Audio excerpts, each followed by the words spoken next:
This story is called I'm a Millionaire, and my childhood friend demanded I give her a house as a wedding gift, but when I refused, she kicked me out in front of everyone. But before we begin, let us know in the comments where you're listening from.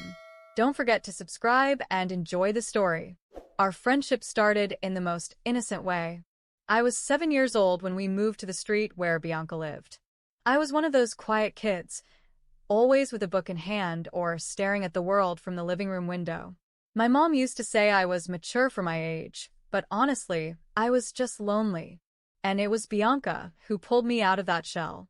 She showed up at my door one afternoon, holding a lollipop and flashing a huge smile, saying all the kids on the block were playing hide and seek and that I had to come. From that day on, she became part of my life, like she'd always been there. We grew up side by side, sharing secrets, notebooks, dreams, and of course, all the frustrations that come with adolescence. Bianca was always the bold one, the talkative one, the charismatic one. She was the one who'd start conversations, make up the stories for our games, and push me to do things I probably wouldn't do on my own. And me? I was the listener, the observer, the one who held it all inside and offered a shoulder when she cried over some boy who ignored her or a bad grade she got in school. She had this way of existing that was intense, like the world was supposed to revolve around her. And honestly, maybe it did. Bianca was stunning in a way that drew eyes, and she had this charm that could twist any adult around her finger. I remember watching her sweet-talk teachers into giving her second chances on tests or convincing mall security guards to let us into R-rated movies. She could manipulate people with a smile. And me, I just watched, fascinated, and yet always with this strange little ache in my chest. Like no matter how close we were, I'd never be quite enough next to her. Still, I never questioned our friendship. She gave me what I needed most, companionship. And I gave her what she seemed to want, loyalty. We grew up swearing we'd never lose touch, that we'd be each other's maids of honor, that our kids would be best friends. She said I was the only one who truly understood her, and I believed her. Deep down, I clung to the idea that Bianca needed me, that beneath all that confidence was someone fragile. But now I see it clearly, I was just useful. And being useful is not the same as being loved. In high school, our paths started to split. I landed scholarships, buried myself in books, and chased this vague dream of turning my life around. Bianca, she was on a different wavelength. She wanted parties, relationships, followers. She said studying was important, sure, but that I worried too much about the future. Relax, she'd say, flashing that easy grin. The universe will sort things out for us. And I believed her. Even when she started dating guys who treated me like I didn't exist. Even when she left me out to hang with cooler crowds. Even when I felt invisible. She always came back. Always apologized. Told me I was special. And I forgave her. Because to me, Bianca was family. After high school came the silent break. I got into a public university in another state with a full scholarship and left with a suitcase and a mountain of fear. Bianca stayed behind. Said she'd figure something out locally. Tried makeup artistry, then wanted to be an influencer. She started a bunch of things but never really followed through. Yet somehow, she always sounded so sure that she'd make it big. During college, we talked less. But she still messaged me now and then to say she missed me, that she was proud. Whenever I came back home on breaks, we'd grab coffee. She'd light up when she saw me, like no time had passed. But everything had changed. While I lived broke in shared housing, pulling all-nighters and eating ramen, Bianca was still at home, hanging with the same people, talking about the same things. When I graduated and launched my first startup, a small educational tech platform that took off 2 years later, she was one of the first to congratulate me. Said she was proud of me. And I believed her. Of course I did. When I started making real money, things got weird. She'd joke about how I was rich now, how I should pay for dinner, how I owed her a girl's trip to Europe. I laughed. Thought it was just banter. But over time, those comments felt heavy. Like they were dipped in something I couldn't name. Envy? Bitterness? Or just a warped idea of what wealth meant. She'd say, "It's nothing for you." And maybe it wasn't. Maybe I didn't mind picking up the bill. But what bothered me was the tone. The way it felt expected. Like I owed her something for succeeding. Still, when she told me she was getting married to a guy she'd met less than a year ago on an app, I was the first to celebrate. She was glowing. Told me she wanted me as her maid of honor. Said the day wouldn't feel right without me there. And I said yes, of course. I thought maybe we were finally reconnecting. That this time, our friendship would bloom again, stronger, more mature, more real. But that was the moment. Everything started to fall apart. And that part, I'll tell you in the next chapter. The wedding preparations felt like something out of a low-budget romantic comedy. Bianca was excited in an almost childlike way, sharing mood boards, decoration ideas, dress sketches, song lists, photo shoot concepts, like she had been waiting for this moment her entire life. And honestly, she had. But beneath all that enthusiasm, there was something off. It wasn't just joy. It was as if she wasn't trying to live a dream. She was trying to prove something. Maybe to others. Maybe to herself. She officially asked me to be her maid of honor during a private dinner. Just the two of us. I had picked the restaurant, and of course, paid for it like always. She raised her glass of sparkling wine and told me I was the only real friend she had left, and that it wouldn't feel right starting this new chapter without me standing beside her at the altar. I smiled in that moment. I was genuinely touched. Despite everything we had been through, the distance, the weird shifts in our dynamic, there was a part of me that still wanted to believe the Bianca, who used to call me her sister, was still there. I accepted without hesitation. A few weeks later, she invited me to lunch at her parents' house. It would be the first time I'd meet her fiancé, Rodrigo. He had a warm personality, talkative, sociable, maybe a little too much. From the moment I walked in, I felt his eyes on me. Not in a creepy or disrespectful way, but in this focused, calculated kind of curiosity. Like he was trying to figure me out. We started with light topics, how they met, their habits, honeymoon plans. But before long, the conversation shifted. So, how did you get into the startup world? Rodrigo asked, swirling his wine glass with a faint smirk. Bianca told me you became a millionaire out of nowhere. I laughed, gently, trying not to show how much I hated that phrase. Out of nowhere. Like the sleepless nights, the panic, the endless work meant nothing. It wasn't out of nowhere, I replied calmly. I studied hard, got a scholarship out of state, worked during college. Later, I developed an education project for public schools, focused on accessibility. It started small, but after an angel investor came in and I built a few key partnerships, it really took off. Today, we support over 100,000 students. Rodrigo seemed genuinely impressed. He started asking more technical questions: business model, scalability, potential for international expansion. It was the kind of conversation I loved, especially since no one from my old circle ever asked me about this side of my life. But while he grew more engaged, I noticed Bianca growing quiet. At first, she pretended to be into it. Forced smiles. The occasional "that's amazing." But soon, it was obvious she wasn't enjoying it at all. Her leg was bouncing under the table. She kept checking her phone. She'd interrupt with random, irrelevant comments. "She works too much, doesn't she?" she said with a chuckle that barely masked something sharper underneath. I don't think I could even handle waking up early every day, let alone running a company. Rodrigo laughed politely, but didn't respond. He just looked at me, and I could tell he was paying attention. Not just to what I said, but to the way Bianca was acting. Then, during dessert, he said, "I'm honestly blown away by your story. You built something incredible from scratch.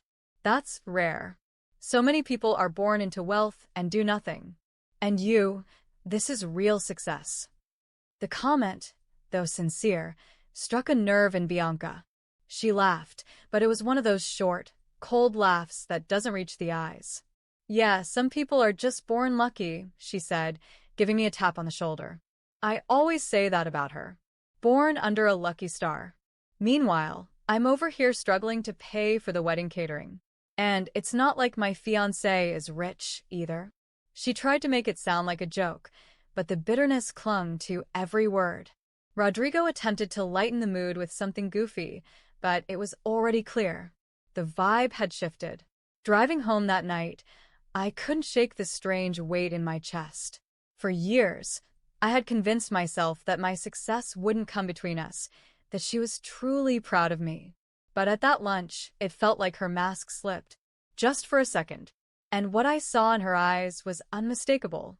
Jealousy, and maybe a bit of resentment, not because of Rodrigo, but because of who I had become. What I didn't know was everything that was still about to happen. The months leading up to the wedding were, to put it mildly, a test of patience. Every week brought a new drama, a new demand, a new, over-the-top idea.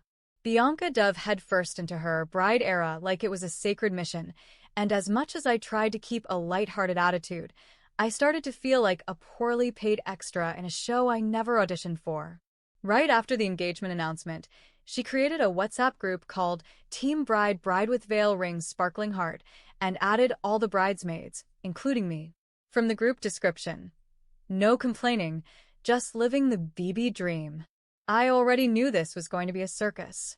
And sure enough, within days, she began sending out spreadsheets. 3 Google Docs, to be exact. One with support tasks, one bridesmaid assigned to hold the train of the dress, another to keep her lipstick fresh for photos, another to monitor hair and shine, as if we were in a Hollywood production. Another document covered the details for a bachelorette trip to Buzios, where we were all expected to pay for our transportation, lodging, and split a 1,300 Brazilian reals custom-themed cake. But the final spreadsheet was the real kicker, the gift list. Except it wasn't just a wedding registry. It was a full-on luxury catalog. An adult wish list disguised as tradition. A 5-door fridge. A 12-seat modular sofa. A real Persian rug. A voice-activated air fryer. A custom-upholstered king bed. An 85-inch TV. A robot vacuum with Wi-Fi. Every single item on the list was over 2,000 reais. One link led to a French dinnerware set priced at nearly 5,000. Another was for a wall-mounted wine cooler. One of the bridesmaids joked in the group chat. So, where's the normal silverware? Faced with tears of joy, Bianca replied almost instantly. Oh girls, you know we already have the basics. Grinning face with sweat. This list is just for those who want to really invest in our future. If you can't, just give what your heart tells you. Red heart. That smiley face sugar-coated manipulation. And deep down, I knew exactly who that was aimed at. She hadn't said it directly, but it was clear. The rich friend. The successful one. The one who, supposedly, didn't even notice when money left her account. She expected me to pick the most expensive item on the list. To make a grand gesture. To be the shining example. To prove, once again, that I was willing to pay for my place in her life. But this time, I wouldn't. I took a deep breath and messaged her privately. Hey Pia, I saw the gift list. I don't feel comfortable with the prices. I'm here to celebrate with you, but I hope you understand I'm not here to furnish your house on my dime. She took a few minutes to reply. When she did, the message came sharp and passive. Wow, didn't expect that from you. I thought you, of all people, wouldn't care about price. But hey, it's fine. Everyone gives what they can. And wants to. That last line stuck with me like a splinter. In the days that followed, the group chat turned colder toward me. A few bridesmaids started making vague comments about how some people are more involved than others. One even asked, half-jokingly, so is everyone chipping in for the split AC for their honeymoon suite?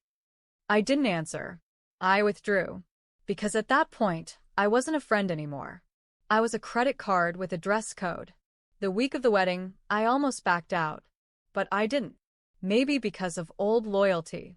Maybe pride. Maybe some naive part of me still believed she'd remember who I was. Not what I could give. The wedding day arrived. It was set in a rented estate in the mountains, full Pinterest style. Rustic chic decor, gourmet food trucks, a custom cocktail bar, and even a giant LED screen with their initials blinking in gold.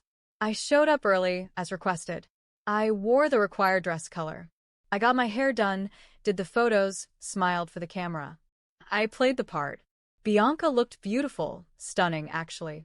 The dress was perfect, her hair flawless, her entire aura glowing. But her eyes weren't the eyes I remembered. There was no warmth, just tension, like a volcano waiting for the cue to erupt. During the getting ready portion, she barely spoke to me. Didn't include me in the side chats, the giggles, the special moments. I was there, but not part of it. Right before we lined up to walk the aisle, she glanced at me, gave a tight smile, and whispered, "I hope today, at least, you're really present." A quiet jab, disguised as grace. I didn't reply. I walked, held my bouquet, took my place at the altar. The ceremony felt like a performance. For the cameras, for the guests, not for love. Still, I stayed. For what we were, not for what we'd become. But the worst was still to come. Later at the reception, after the first dance, the emotional speeches, the family photos, Bianca took the mic. She thanked the bridesmaids, her magical fairies, as she called us. She brought each one to the stage, praised them, hugged them, until it was my turn. She smiled, but her eyes didn't. And finally, my most reserved bridesmaid, she said, locking eyes with me. The one who's always too busy to reply, but she made it here today. The one who thought our gift list was a little too much, but hey, they say love isn't about money, right? A wave of awkward laughter rippled through the room. Still, she added with a dramatic pause, "Thank you for coming, even if you didn't bring a gift." Silence. In front of everyone. Her family, her friends, the cameras, the entire guest list. She humiliated me. And in that moment, something inside me cracked. But I said nothing. Not then. Because my answer Was still on its way. I wasn't happy anymore. Not even a little. I had spent the whole day pretending, smiling for photos, laughing politely, toasting like I actually wanted to be there. But inside, I was drained, exhausted, and increasingly disgusted with how performative everything had become. The wedding didn't feel like a celebration. It felt like a production, a giant, glitter-covered stage, where the bride played the lead role and everyone else was just a well-dressed extra. But even with all that, I never expected this. It was already late in the evening. The music had softened, the guests were a little tipsy, the lighting was romantic. The perfect setup for the final act of Bianca's show. She got up on the small stage again, this time hand in hand with Rodrigo, wearing the kind of grin that said she was about to drop something big. She raised the mic and did her signature pause for effect routine. "Everyone, I know tonight has already been perfect, but there's still one more surprise." The crowd murmured. The DJ lowered the volume. "We want to announce the most special gift we received, something beyond our wildest dreams." I felt something twist in my gut. A chill. A warning. "We've been gifted a house." Gasps. Applause. People shouted, "No way," and "Oh my God," and started clapping like seals. I froze. Dead silent. Frozen.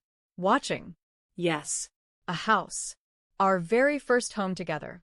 A symbol of our future, our love, our family. But the most beautiful part, she looked at Rodrigo and then at the crowd, is how the gift was decided. I started to feel sick. It was a surprise organized by my amazing bridesmaids. They all voted, anonymously of course, on who among them was best suited to give this gift. And the one chosen was. Her eyes locked with mine. I knew it. I knew what was coming. Our lovely, brilliant, successful millionaire maid of honor. Everything stopped. Music. Conversations. Breathing. The world stopped. People turned to stare at me. Phones were pulled out. Whispers began. Bianca clapped. Rodrigo looked at me with that same smug expression he wore during that lunch. And then she said, "Let's give her a huge round of applause for this incredible act of generosity."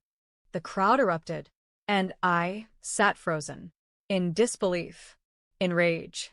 A few people around me patted my shoulder. "Wow, a house? That's amazing.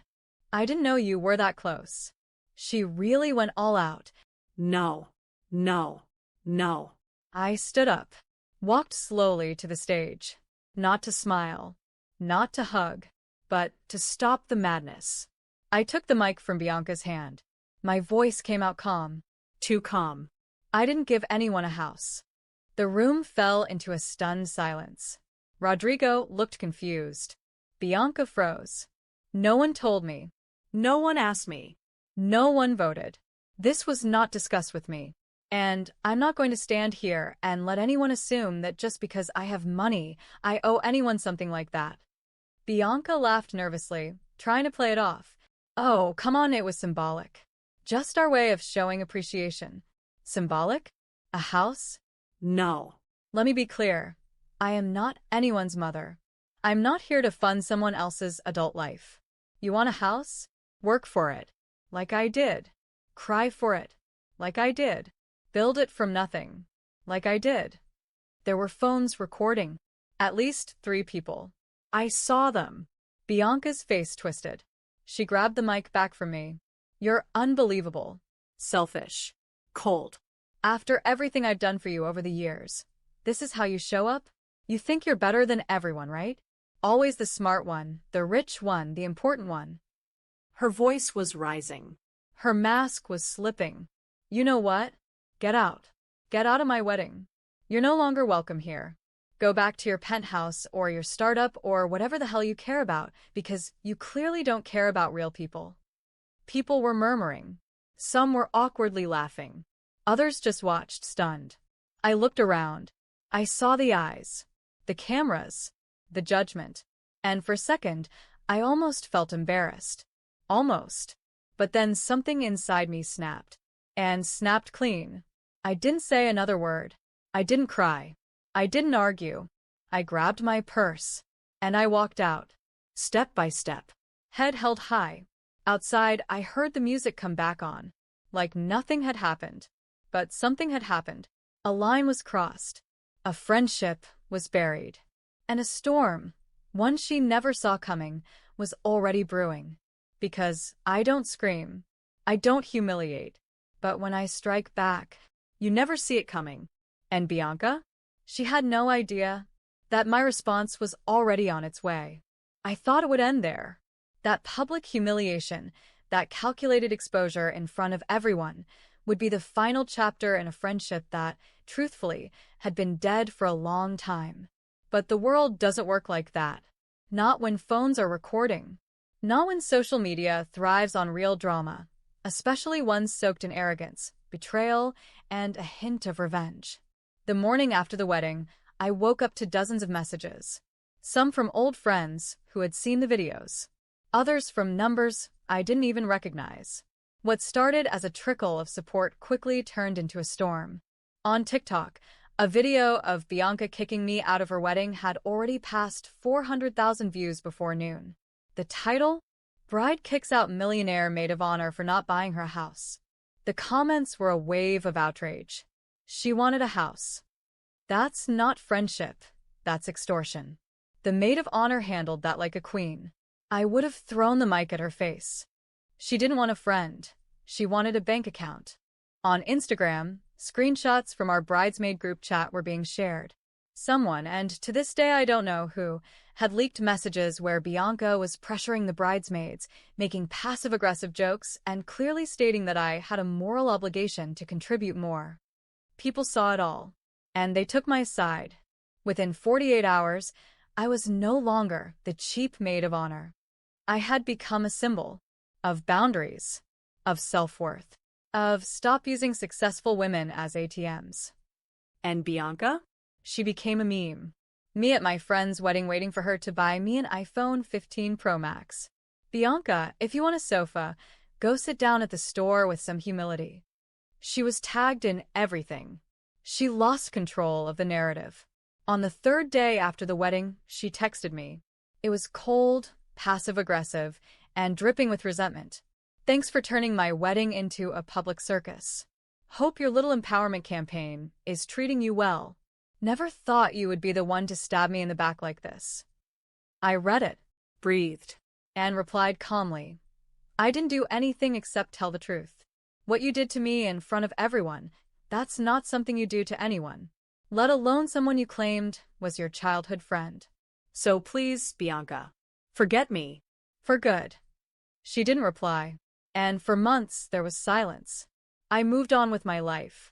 I traveled, closed a new round of investments, got invited to speak on podcasts, in interviews, at events about boundaries, toxic friendships, emotional abuse. And for the first time in years, I had peace. Real peace. Until he showed up. Rodrigo. Her husband. His message came out of nowhere. A DM on Instagram. Private account. No more couple photos. No wedding ring in his profile pic. Just a simple message. Hi. I'm not sure I should be doing this, but I wanted to apologize. That whole situation, it went way too far. I was never okay with how she treated you. I hope you're doing well. I stared at the message for a few minutes. I thought about deleting it, blocking him, ignoring it. But something in me, that part of me that doesn't forget, opened it. I responded a few days later. Short, blunt. I'm fine. And yes, it went too far. And then he kept writing. We started chatting. Carefully. He said Bianca had been spiraling, that the marriage wasn't what it looked like online, that the facade was crumbling. And that's when I saw it. The crack, the fracture, the opportunity. Not for reconciliation, but for something far more satisfying. Justice. I began replying more often. Always polite, respectful, supportive but never too open. He started to vent. About her control. The public scenes. The pressure. How she treated him. How she treated everyone. She's obsessed with her image. She stalks your posts. Freaks out if I even like anything remotely related to you. She talks about you like you're some villain. But honestly, I don't see it anymore. Every message gave me more. He told me how she treated the house staff. How she manipulated his mother. How she lied to friends about me, saying I'd always been jealous of her. And I listened. I made notes. I waited. Because I didn't want to just walk away. I wanted her to feel what I felt. Not through screaming. Not through public drama. But through consequences. And Rodrigo, he was handing me the ammunition. Piece by piece. The plan was still forming. She had humiliated me in front of 200 people. Made a spectacle of me like I was nothing. Now it was my turn. And when the time came, she would learn the hard way. Some people walk away. Others come back. And when they do, they come back stronger. Sharper. And ready. One quiet night, after another round of messages with Rodrigo, the idea came to me. Up until that point, I'd been listening, collecting everything, his rants, his complaints, his so-called truths. He seemed sincere, vulnerable, hurt. But something didn't sit right. He kept saying Bianca was controlling, obsessed, toxic. That their marriage was a disaster. That he was stuck, tired, done. But he stayed. And more than that, he kept getting closer to me. His messages started crossing lines. You've always been different. She never appreciated you. If only I'd met you first. I wasn't naive. I'd heard it all before. And that's when it hit me. Things between them weren't nearly as bad as he claimed. He just wanted to flirt. To worm his way into my life. Make me feel like the better option. The alternative. The woman he should have been with. And suddenly, I saw my opening. Not just to get revenge for what Bianca had done to me on her wedding day, but to make her see the truth for herself. To make her feel what it's like to be betrayed, blindsided, exposed. Not by me. By her own husband. I kept the conversation going. Pleasant. Controlled. He kept inching forward, pushing boundaries. Complimenting me. Calling me beautiful. Saying he thought about me. Until finally he made his move. We should meet. Just talk. No pressure. I played along. Told him maybe. Suggested something discreet. Private. He didn't even hesitate. There's a motel near downtown. It's quiet. I could be there around 6. I took screenshots. Every message. Every word. Date and time stamped. I saved the old ones too, where he trashed Bianca, called their marriage fake, said she was a nightmare. Then I created an anonymous email to Bianca. Subject: You deserve to know the truth. Attached, the screenshots. In the body of the message I wrote, If you want to see for yourself, he made plans with her at Motel Onyx. Today. 6 p.m. It's your choice. No name. Just one sentence at the end. From someone who knows how it feels to be lied to. I got to the place early. Hoodie. Sunglasses. Cab parked across the street at a gas station. My phone camera ready. Propped up, focused. At 5:57, she arrived. Alone. Tense. Stone-faced. Phone in hand. She walked through the entrance like she owned the place, with the fury of someone who already knew the truth and came to confirm it.